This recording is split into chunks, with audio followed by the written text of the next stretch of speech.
नमस्कार, बहुत स्वागत है आपका हमारे इस खास कार्यक्रम में। मैं हूं आपके साथ साधना बत्रा। हमारे खास कार्यक्रम में आज हम बात करेंगे रक्षाबंधन की। रक्षाबंधन एक पवित्र और अटूट बंधन का ये त्योहार।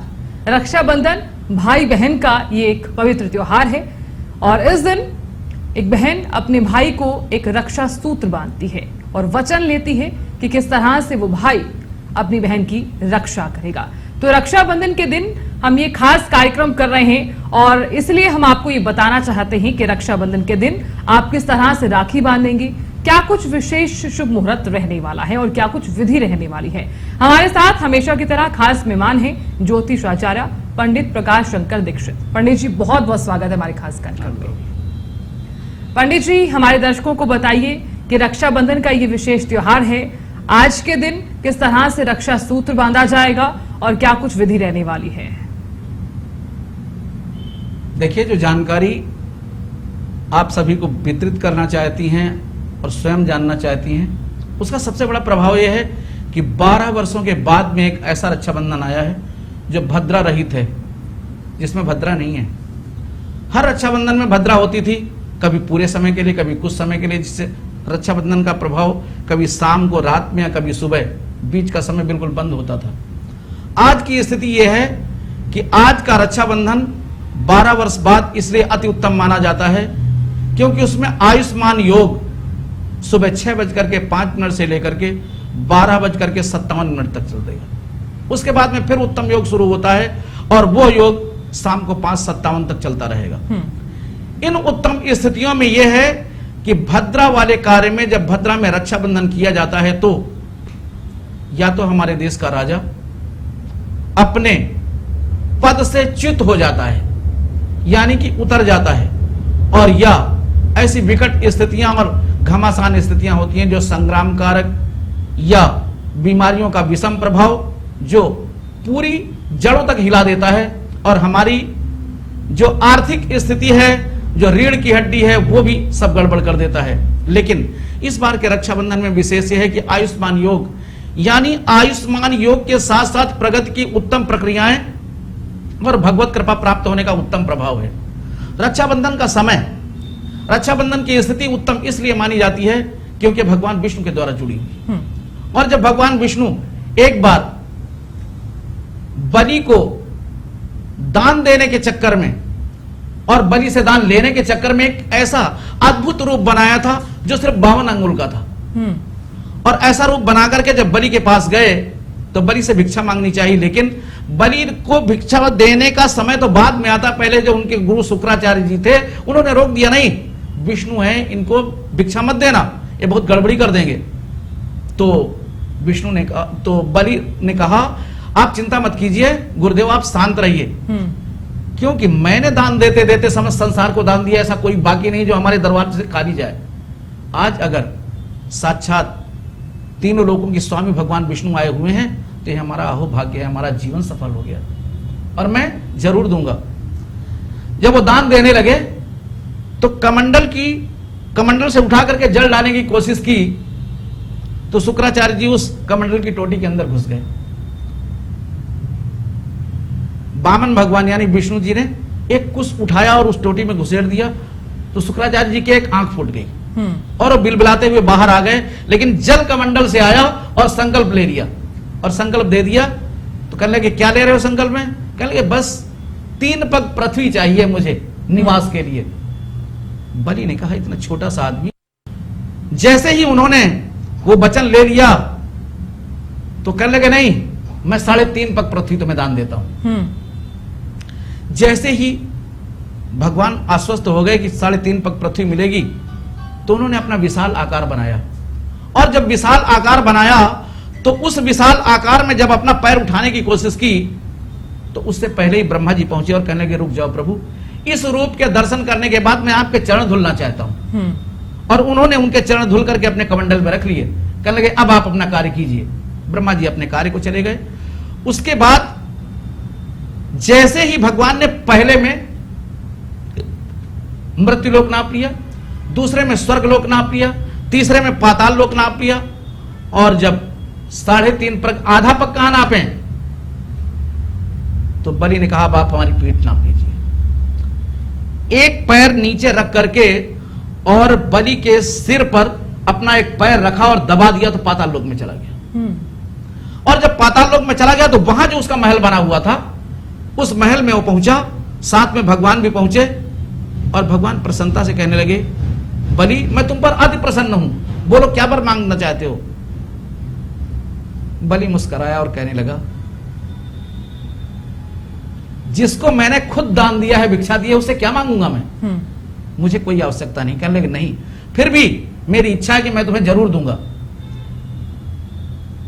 बलि बहुत ही चतुर और भक्ति युक्त, यानी इतना भक्त था कि उसने कहा, प्रभु अगर आप देना ही चाहते हैं तो एक ऐसा वरदान दीजिए कि मेरे इस महल के 52 दरवाजे हैं, जब मैं निद्रा से उठूं और जिस दरवाजे पर मेरी नजर जाए उस दरवाजे पर आप ही नजर आए मुझे। भगवान ने कहा, एवं अस्तु। अब हमेशा यह शंका बनी रहती थी कि कब बलि की नजर किसी दरवाजे पर चली जाए तो भगवान को वहां उपस्थित रहना पड़ता था, इसलिए बैकुंठ नहीं गए, बहुत दिन हो गए। और जब बैकुंठ नहीं गए तो लक्ष्मी जी चिंतित हो गई, और लक्ष्मी जी चिंतित हो गई तो बहुत दिनों के बाद में उन्होंने विष्णु जी की याद और उनको पकड़ने और ढूंढने के लिए वहां पहुंची। और जब पहुंची तो वो समय था श्रावण की पूर्णिमा का, और श्रावण की पूर्णिमा वाले दिन मध्याह्न काल में ठीक दोपहर को पहुंचकर जैसे राजा बलि को राखी बांधती है तो कहने लगे, आप कौन है। कहने लगे, मैं तो आपकी बहन हूं भैया, आपने नहीं पहचाना। कहने लगे, अच्छा ठीक है कोई बात नहीं। जब बांध दिया तो कहने लगे, बोलो अब तुम क्या चाहती हो, तुमने रक्षा सूत्र बांधा है मेरे यहां। उस समय से शुक्ल यजुर्वेद का एक मंत्र आरंभ होता है, येन बद्धो बलि राजा दानवेंद्रो महाबलः तेन त्वाम प्रतिबध्नामि रक्षे माचल माचल। और वो मंत्र आज भी जितने भी आचार्य इस पृथ्वी पर हैं, पांडित्य कर्म करने वाले, वो जब यजमान को या किसी अन्य को जब रक्षा सूत्र बांधते हैं तो इसी मंत्र के द्वारा रक्षा सूत्र बांधते हैं। और बहनें जब भाइयों को रक्षा सूत्र बांधती है तो इसी मंत्र के द्वारा रक्षा सूत्र बांधते हैं, रक्षे माचल। क्योंकि यह रक्षा सूत्र तो मैं आपको बांध रही हूं, लेकिन रक्षे माचल आज से तुम्हारी जिम्मेदारी बनती है कि मेरे जीवन की सुरक्षा कवच बनकर के तुम रहो। तो वो जब वहां पर रक्षा सूत्र बांधती हैं लक्ष्मी जी तो कहती है, मांगो क्या। जैसे बलि ने कहा मांगो, कहने लगे, भैया और कुछ नहीं, मैं तो चाहती हूं जो आपके दरवाजे का चौकीदार है ना, यही मुझे दे दीजिए। अच्छा। तो जैसे ही ऐसा हुआ तो बलि सशंकित हो गए, कहने लगे, ये क्या कहा बहन। कहने लगे, बस भैया और कुछ नहीं चाहिए, मुझे इतना ही चाहिए। उस दिन भगवान विष्णु को लक्ष्मी जी लेकर बैकुंठ वापस आती हैं, और तब से यह प्रचलन हो गया है कि हर बहन अपने भाई के लिए रक्षा सूत्र बांध करके अपने सुरक्षा कवच का इंतजाम करती है, और वो अपनी तपस्या के द्वारा जो रक्षा सूत्र भाई के कलाई पर बांधती है, वो उसकी तपस्या उसके लिए, भाई के लिए होती है, और भाई उसके सिर पर हाथ रख करके वचन खाता है। और कहीं कहीं की प्रवृत्ति यह है कि बहन चाहे छोटी हो या बड़ी, भाई उसके चरण स्पर्श करके सौगंध लेता है कि आज से मैं तुम्हारी संपूर्ण सुरक्षा का वचन देता हूं, इसलिए वो हमेशा हमेशा के लिए। तो ये वो रक्षाबंधन है, और उस रक्षाबंधन की प्रवृत्ति यह है कि पहला ऐसा रक्षाबंधन आया है जो 12 वर्ष में भद्रा से रहित है। भद्रा में होने पर अनेक प्रकार की व्यक्तियां, अनेक प्रकार के अवगुण उत्पन्न होते थे।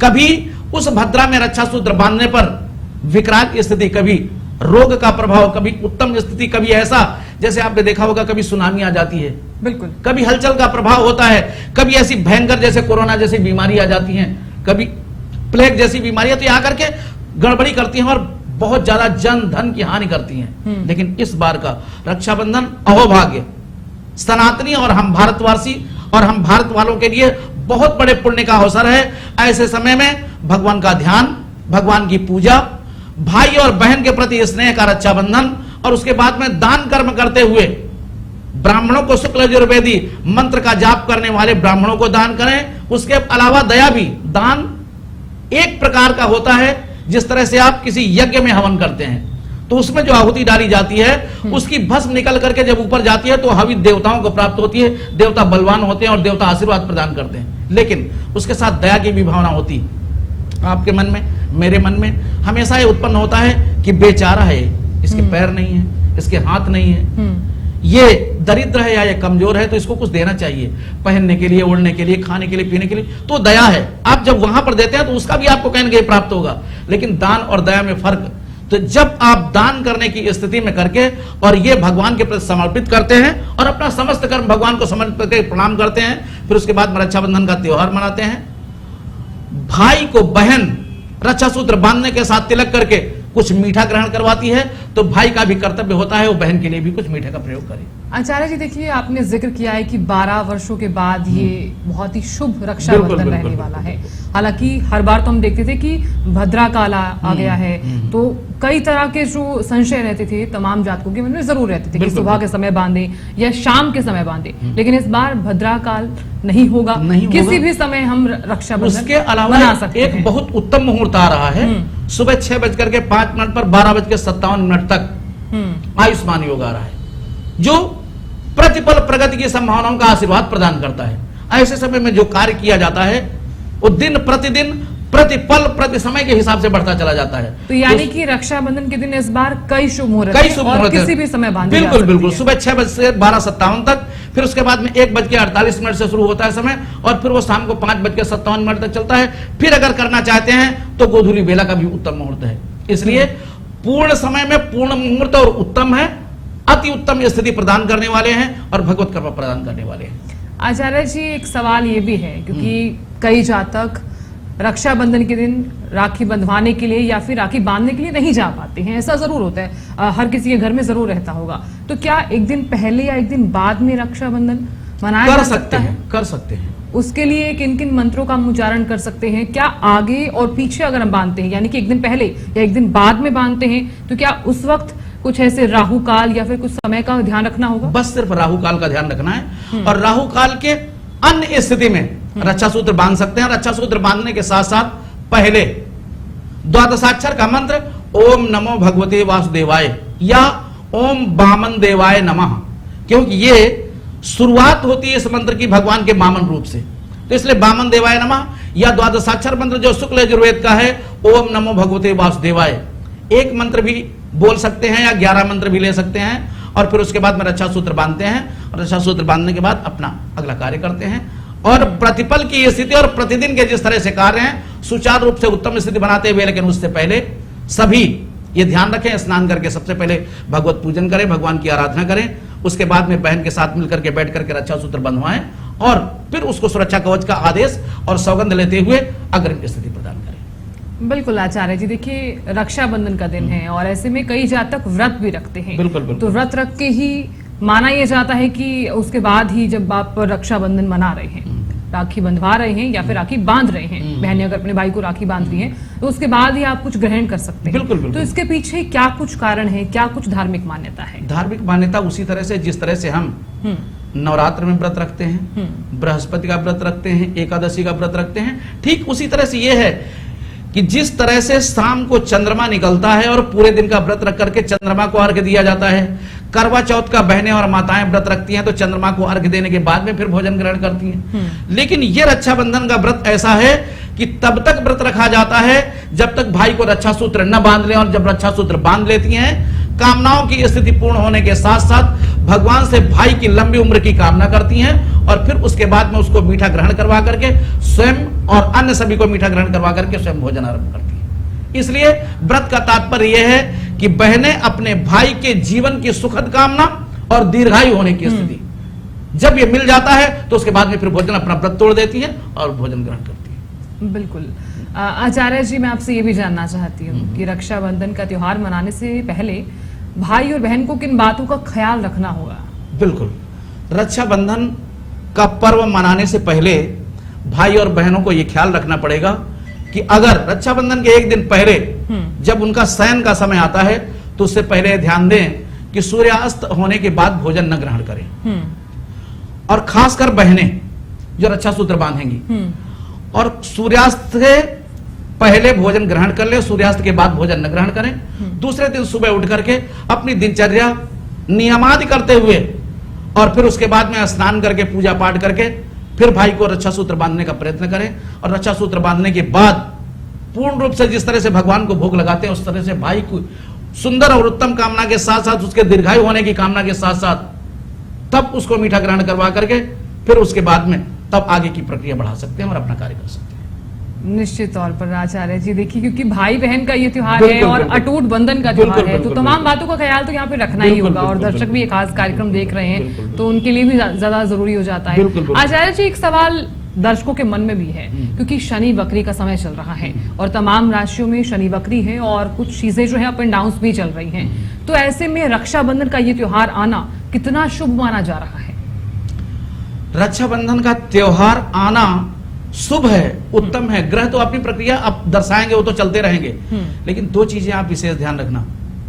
एक तो श्रावण मास की पूर्णिमा, दूसरा चातुर्मास में आने वाली इस सावन की पूर्णिमा और जिसे श्रावणी उपाकर्म कहते हैं। इस श्रावणी के साथ साथ में आप जानती हैं, जिस तरह से श्रावण के पहले दिन का लाभ प्राप्त होता है, दूसरे दिन का, तीसरे दिन का, इसी तरह से श्रावण के तीसरे दिन यानी पूर्णिमा के दिन को कोई कार्य जब किया जाता है तो कहते हैं एकादशी से लेकर पूर्णिमा तक होने वाले कार्य में संपूर्ण महीने का पूर्ण लाभ प्राप्त होता है। उस दिन जब अपनी संपूर्ण निष्ठा से, उत्तम स्थिति से, सच्चे हृदय से और पूर्ण स्थिति से जब विशेष ध्यान देते हुए वो कार्य करते हैं तो शायद उनको पूरे श्रावण मास के उत्तम फल का लाभ प्राप्त होता है। इसलिए जब इस क्रम में कहते हैं दिया है कि जैसे मरसा, पत्ते वाली सब्जियों का प्रयोग सावन के महीने में नहीं करना चाहिए, ठीक उसी तरह से दिया है चैत्र के महीने में गुड़ का प्रयोग नहीं करना चाहिए, बैसाख के महीने में तेल, और जबकि इसी समय आते हैं सब। ज्येष्ठ के महीने में पंथ का प्रयोग नहीं, पंथ का मतलब रास्ता नहीं चलना चाहिए। आजकल तो कोई बात नहीं, गाड़ियों से चलते हैं, हवाई जहाज से, ट्रेन से, सबसे यात्रा करते रहते हैं। पहले समय जब ये सब बना था तो उस समय ऐसे थी पैदल यात्रा करते थे। इतनी भयंकर गर्मी के कारण जब उष्णता बढ़ती थी तो शायद कोई ऐसा रोग उत्पन्न हो जाता होगा सूखे कारण, जिससे गड़बड़ी होती थी और लोग मर भी जाते थे। तो पंथ रास्ता नहीं चलना चाहिए। आषाढ़ में बेल नहीं खाना चाहिए। सावन के महीने में पत्ते वाली सब्जियों का प्रयोग नहीं करना चाहिए। भादों के महीने में मट्ठे का प्रयोग नहीं करना चाहिए। आश्विन के महीने में करेले का प्रयोग नहीं करना चाहिए और कार्तिक के महीने में दही नहीं खाना चाहिए।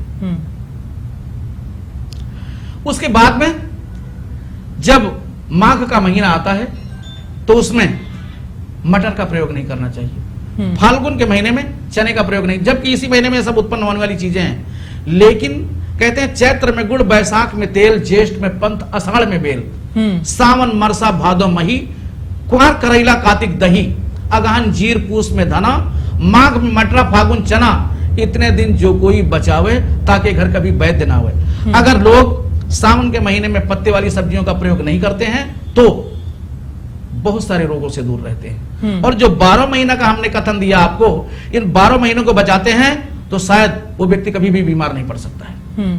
इसलिए समुचित स्थिति में आजकल जो पत्ते वाली सब्जियां हैं उनमें आप जानती हैं कि कीटाणु बहुत ज्यादा उत्पन्न हो जाते हैं और बहुत सारे ऐसे कीटाणु होते हैं जो दिखाई देते हैं, उसके अलावा बहुत सारे ऐसे होते हैं जो दिखाई नहीं देते हैं। तो जब पत्ते वाली सब्जियां खाते हैं तो कीटाणु सब अंदर चले जाते हैं और बैक्टीरिया का प्रभाव इतना तेज हो जाता है कि आजकल तो एक नया नाम है इन्फेक्शन। बिल्कुल। तो जब इन्फेक्शन पैदा होता है तो ना ही डॉक्टर की समझ में आता है ना व्यक्ति की समझ में आता है, फिर तो जब ब्लड टेस्ट होता है तभी समझ में आता है। इसलिए जिन चीजों को बचाया गया है उन चीजों से बचकर चलें, आगे बढ़ें और समय का सदुपयोग करें तो दिन प्रतिदिन प्रगति के आयामों के साथ जीवन उच्चतम स्तर की ओर बनता चला जाएगा। बिल्कुल आचार्य जी, देखिए क्योंकि इन बातों का ख्याल रखना सबसे ज्यादा जरूरी भी हो जाता है और हम देखते थे अपने हमारे जो बड़े बुजुर्ग हैं वो इन बातों का खास तौर पर बहुत ध्यान रखते थे। आज ये चीजें बहुत कम हो गई हैं। रक्षाबंधन का भी हम जिक्र कर रहे हैं। पहले के समय में जो रक्षाबंधन मनाया जाता था, त्योहार मनाया जाता था, लेकिन आज के इस रक्षाबंधन में बहुत ज्यादा डिफरेंस आ गया है, बहुत ज्यादा अंतर हो गया है क्योंकि मॉडर्नाइजेशन चीजें जो है वो काफी देखने को मिल रही हैं। मॉडर्न चीजें हैं साधना जी, हर तरीके से बनाया जा रहा है। विशेषता ये है ना, व्यक्ति की स्थिति आज ये है कि हमारे वैदिक स्थिति में, हमारे यजुर्वेद की स्थिति में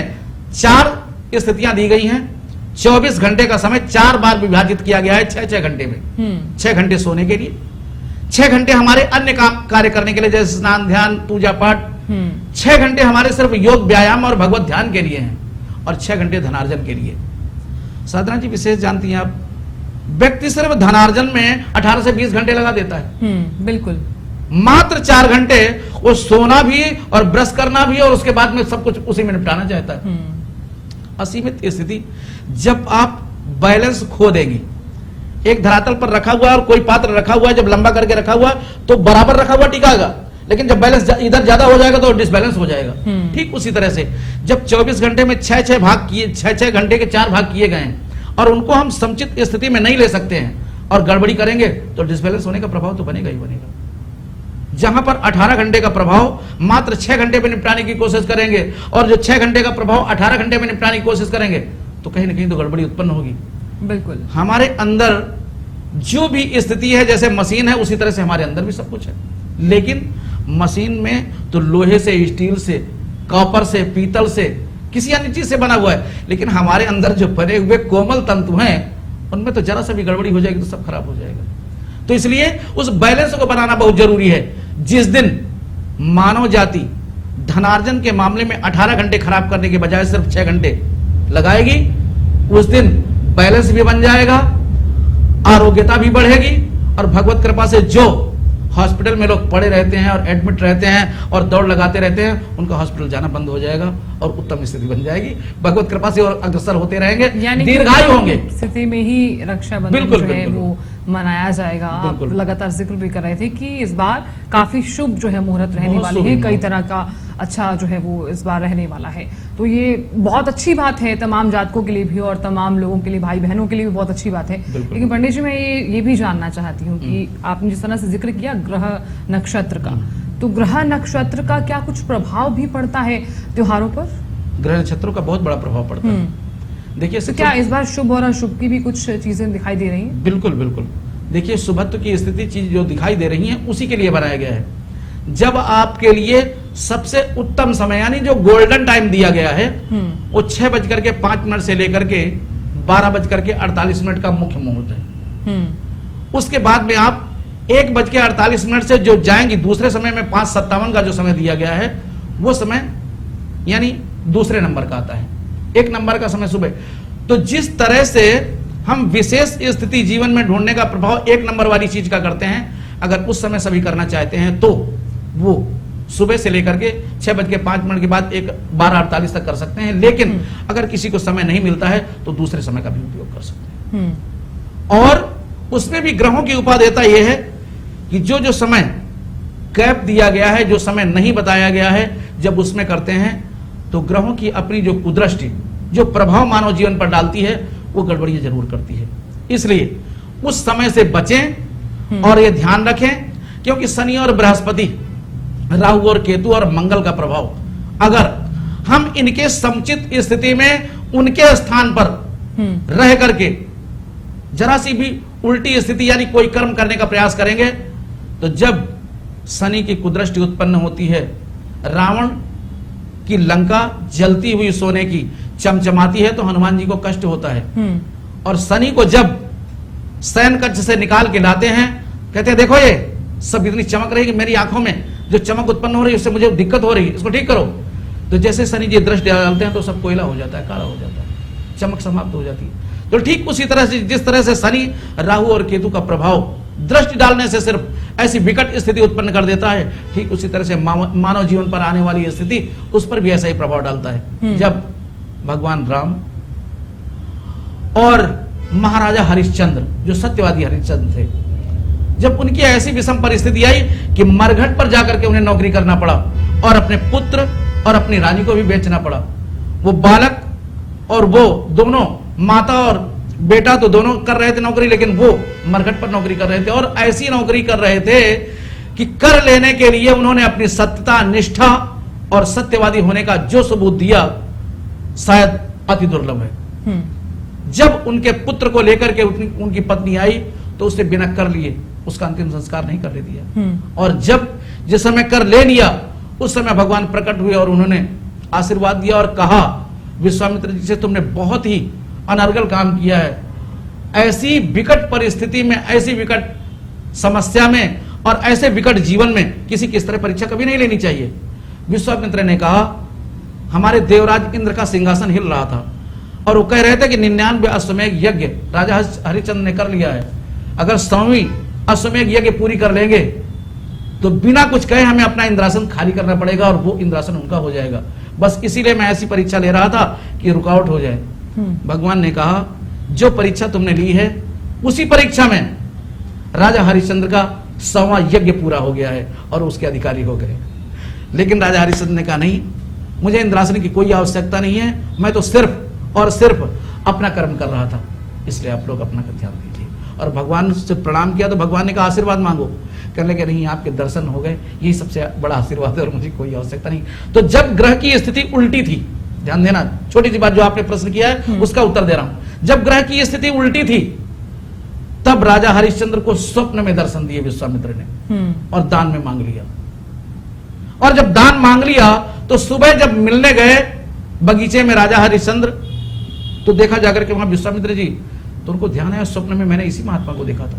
कहने के प्रभु, कहने के दान दे दिया तो फिर कोई बात नहीं, अब दक्षिणा भी दे दो। विश्वामित्र ने कहा दक्षिणा तो दे देंगे, चलिए मैं देता हूं। कहा कहां से दोगे? कहे खजाने से। तो क्रोध में आकर के विश्वामित्र ने कहा वो खजाना क्या तेरे पिता का है क्या? जब तूने पूरा राजपाट और कुंजी लगाम सब कुछ दान कर दिया तो खजाना कहां रह गया? ओ ध्यान आया, कहने लगे बहुत बड़ी त्रुटि हो गई। कहने फिर? कहने लगे चलिए फिर भी दक्षिणा में क्या देना? कहने लगे 60 भार सोना। 60 भार सोना जब मांगा तो कहने लगे चलिए मैं बिक करके। कहला कहां से बिक करके देगा? थोड़ा सा सोचने के बाद में ध्यान आया हरिश्चंद्र को कि समस्त संसार चक्रवर्ती सम्राट थे, समस्त संसार तो उन्हीं का है और मेरा ही था, मैंने तो दान कर दिया, तो अब तो इन्हीं का है, तो यहां बिक भी नहीं सकता। लेकिन उन्होंने मन में विचारा, कहा चलिए प्रभु मैं आपको काशी में। काशी में क्यों? कहने लगे काशी ऐसी है जो भगवान शंकर के त्रिशूल के नोक पर बसी हुई है और उस काशी में यह समझा जाता है कि सारे संसार से अलग है, इसलिए मैं वहां जाकर के अपने आप को बेच करके आपकी दक्षिणा अदा करूंगा। तो वहां जाकर के उन्होंने अपने आप को बेचा, रानी को बेचा और पुत्र को बेचा और फिर 60 बार सोना देकर के तब विदा किया। तो दान बिना दक्षिणा के पूरा नहीं होता है, इसलिए विश्वामित्र जी ने उनसे दक्षिणा ली, 60 बार सोना लेकर के तब उनको विदा किया और फिर भी उनकी परीक्षा लेते रहे। बिल्कुल आचार्य जी, देखिए तमाम जातक अब ये भी जानना चाहते हैं कि इस रक्षाबंधन पर आप क्या संदेश देना चाहेंगे इनको कि रक्षाबंधन के दिन किस तरह से ये त्योहार मनाया जा रहा है और शुभ इस बार क्या कुछ रहने वाला है, एक छोटा सा संदेश हमारे दर्शकों को। रक्षाबंधन में शुभ ये रहने वाला है कि सभी को चाहिए पहले उड़ने के बाद पृथ्वी को स्पर्श करके चरण स्पर्श करें, भगवान को अपनी हथेलियों में देख करके स्पर्श करें और उनको चरण स्पर्श करने के बाद में अपने माता पिता के चरण स्पर्श करें। जो भी जिस घर में अपने बड़ों के चरण स्पर्श करके उसके बाद में अपना नित्य कर्म आरंभ करें और नित्य कर्म करने के बाद में भगवत पूजा और ध्यान करने के बाद में प्रणाम करने के बाद में अगर हो सके तो घर के सभी सदस्य मिलकर के एक साथ भगवान विष्णु की आरती करें।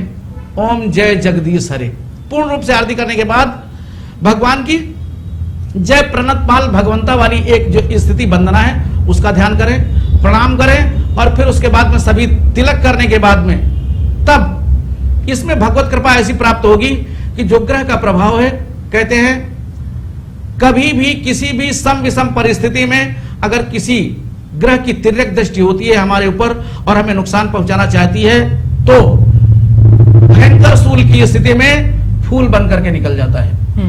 आपने देखा होगा कि कभी व्यक्ति अगर अंदर जाता है, एंट्री करता है तो कभी कभी पूरा का पूरा दरवाजा उसके ऊपर गिर जाता है, चोट से व्यथित हो जाता है। लेकिन वही स्थिति ऐसी होती है जब भगवत पूजा से वो शांत हो जाता है, जब अंदर घुसता है तो उस दरवाजे पर लगे हुए फूल उसके ऊपर गिर जाते हैं। जो होने की स्थिति ग्रह बना रहा है मिट तो नहीं सकता लेकिन उस फूल का फूल बना देगा।